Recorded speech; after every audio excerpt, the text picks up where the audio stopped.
evitar filmar na América, porque o planeta está aquecendo. Então supostamente daqui mais uns anos não vai ter mais neve, né? Então vamos aproveitar essa.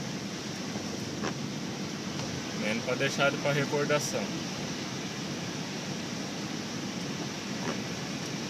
Esse muro para lá é a praia.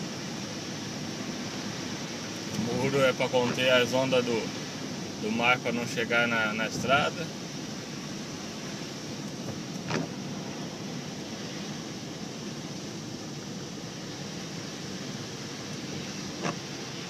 E mais devagarzinho porque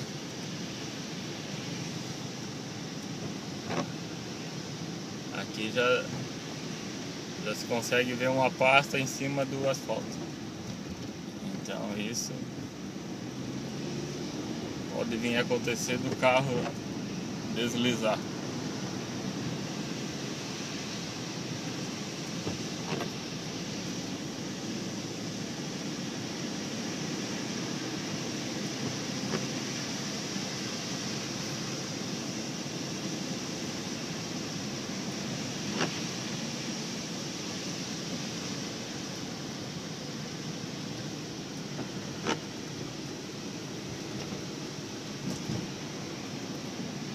O radarzinho hoje está coberto de neve.